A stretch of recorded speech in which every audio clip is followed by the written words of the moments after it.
Here's why using AI as your therapist is an absolutely poopy flavored lollipop idea. And if you use AI as a therapist, this is actually for you because in the short term, it might be really good, but I just want you to listen to me and consider what could be happening in the long term. So the first issue that I have with it is actually the short term benefit of it, right? Like there's someone to talk to, they're very understanding, they're very validating of your experience, you're very curious, right? Like if you have an actually well prompted AI to be your therapist, it'll ask questions like, what did that feel for you?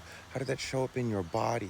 Did you communicate this or did you hold this in and build up resentment? Now, this is going to help you feel understood, seen, not crazy, okay? And then this is kind of where the short term benefit ends. It starts to psychoanalyze you a little bit, it starts to teach you about your brain. So, this is a machine teaching human beings about how their brains work and how their emotions work, which in and of itself is not actually a problem. But the fact that you have a robot teaching you that leads us to the second issue, which is that if you have a robot to talk to, why would you be vulnerable with other human beings? Why would you need to seek out people that relate with you and want to do the same things that you do and have the same values as you do if you have a robot that you can talk to? So my second issue is the fact that it takes the place of community, of people in your community that are wise, that are compassionate, that are patient, that are listening to you. On top of that, it's always available, which is unrealistic in the real world. Sometimes the person you go to for advice is going through their own stuff and they can't give you good advice or even be compassionate and hold space for what you're going through. It's like if you walk into somebody's living room and they say, have a seat on the couch, but there's like 11,000 pillows on the couch and nowhere to sit. AI is taking that place. And not only that, is it's becoming more normal to like have AI as friends instead of actually having real friends. Which I get it. Sometimes real friends can be a pain in the butt. But that's kind of what friendship is all about. That's kind of what relationship is all about. That's kind of what life is all about. My prediction is that there's going to be a large group of society that does not have friends below a certain depth. Like all the friendships are going to be shallow, all the relationships are going to be shallow, all the business partnerships are going to be shallow. Because instead of having to figure it out on your own, at least to a degree, having to tolerate the discomfort, the disrespect, the grief, the sadness, the anger, instead of learning how to deal with that stuff, people are going to learn how to over-intellectualize it because that's all the AI knows how to do. Over-intellectualize things. That's its function. It does not have a liver to experience love. It does not have a sacral to experience satisfaction. It does not have a heart to experience willpower. It does not have a spleen to experience health versus sickness. It only goes based off the numbers. And we know the internet and some of these AI are trained by people who literally just want to sell you stuff. So if you are using AI as your therapist and you made it to this point in the video, first thing I want to say is like, consider how challenging it might have been to watch my entire video and have me potentially like sidekick out one of the potentially like greatest listeners in your life, that is your AI. That's not an easy thing to do. And if you've made it here, this is the point I want to make. You can do hard things. You can do them. And when you start to do them and believe in yourself, other people that are also doing hard things are going to see that and they're going to say, hey, you're doing hard things too. We should be friends. And you can actually have friends, regardless of how messed up or how much trauma or how much healing you need to do or how much healing you haven't done yet or how much healing you've avoided.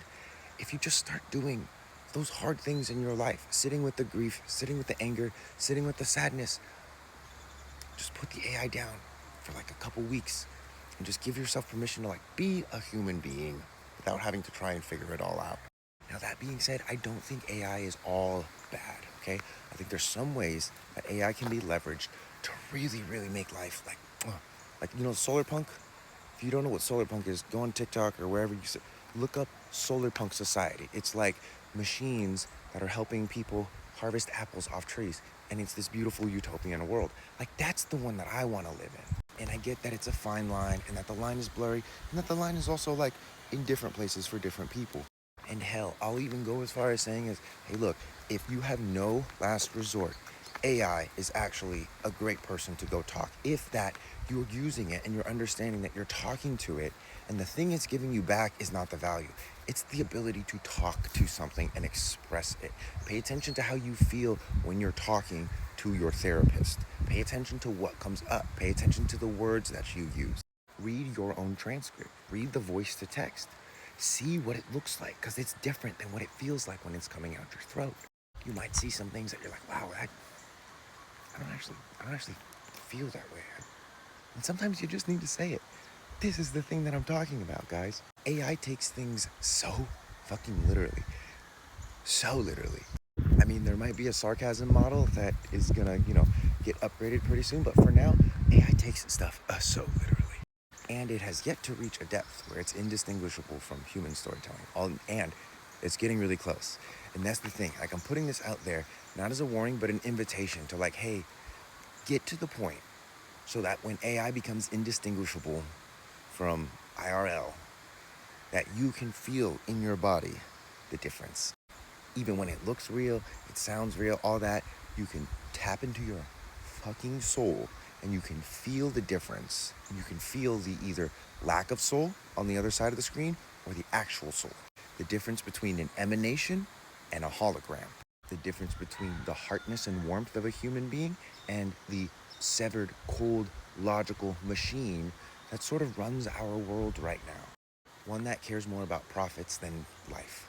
Pandora's box is already opened. If you made it to this video, thanks. I mean, these are just so that I can understand myself. I'm not really hoping that, like, oh, if you're using an AI therapist, that you stop. I just want to understand how I feel about the whole thing, and that's what that's what my whole social media account is all about. I'm not here to tell you how to live your life. I'm just sharing the experience that I have had. And if something resonates, cool. But please, please, please don't trust me. Just listen and see for yourself. If you are aligned with me, I have a community outside of social media on School. It's called The Archive. It's phenomenal. It's free. I'd love for you to be there if you want to be there. Link for that is in the bio. And in the comments, guys, please let me know if you're using AI as a therapist and how you feel about it, okay? Because I see a lot of people, I follow a lot of people that use AI as a therapist, and I see them make videos, and that helps to inform how I feel about it. But if you're in my audience or you're seeing this and you use AI as a therapist, let me know in the comments how you feel about using it. And if what I'm saying tracks and resonates, or if you have some constructive criticism to offer me, because I'm super open to that too. Okay, bye.